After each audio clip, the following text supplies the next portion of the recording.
Com a reeleição de Edivaldo Holanda Júnior, a preocupação agora é com o cenário político que será desenhado com esse segundo mandato. A gente conversa agora com o cientista político Márcio Correia Teixeira, que está com Tatiane Costa.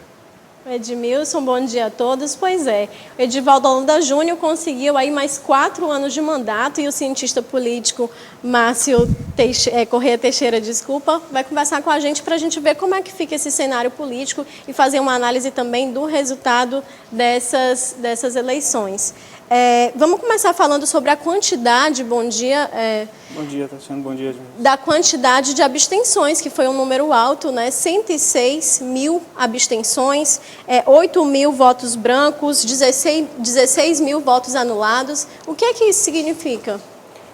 Bom, Tatiana, a questão da abstenção, sobretudo no segundo turno, ela tem aí alguns fatores, né? Começar no primeiro turno nós tivemos aproximadamente 14% de abstenções em relação às urnas.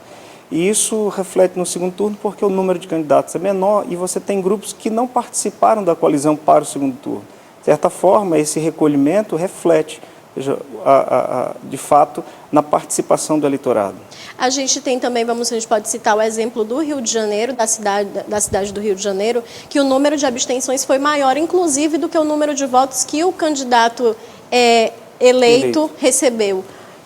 O cenário político, o atual cenário político do país tem reflexo nisso?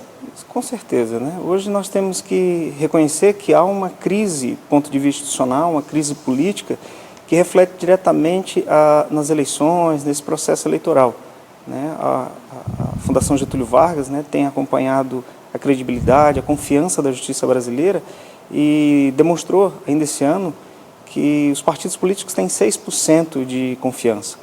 Isso acaba refletindo diretamente nas atuações dos candidatos, nos próprios pleitos eleitorais, porque baixa confiança, certo? Você tem aí uma diminuição da legitimidade do próprio sistema, então as pessoas elas acabam reduzindo a sua participação, né, no processo eleitoral.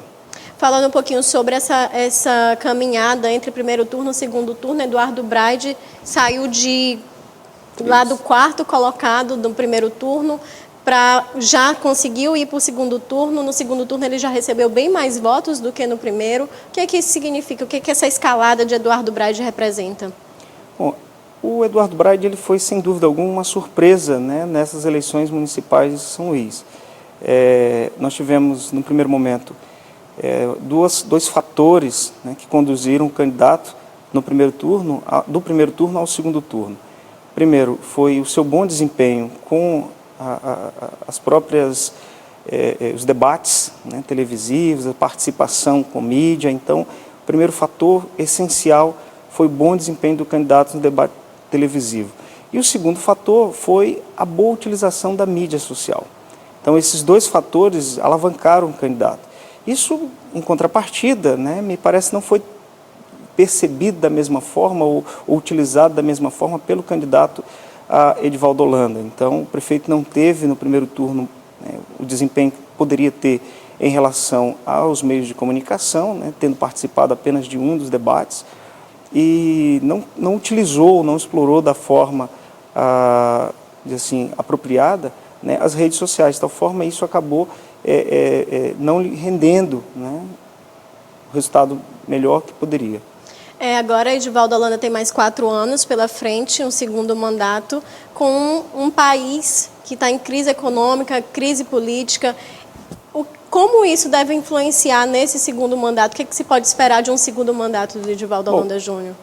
O prefeito eleito ele tem pelo menos 2 pontos favoráveis, né? Embora a gente possa falar de pontos desfavoráveis, aí você já os enuncia, né, que é um cenário político de crise, tanto econômica quanto política, e isso pesa de fato para o desempenho, né, do gestor municipal, mas ele tem 2 fatores que são favoráveis. O primeiro é uma aliança, ou seja, um alinhamento com o governo do Estado, e isso favorece para as transferências voluntárias e para o seu desempenho.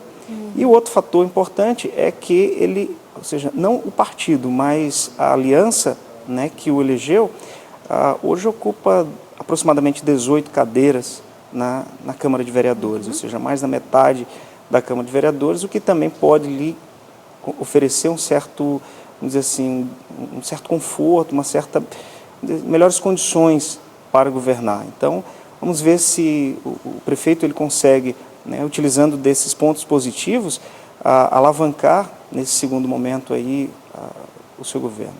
Ok, obrigada, Márcio Correia Teixeira, cientista política. Edmilson, é com você.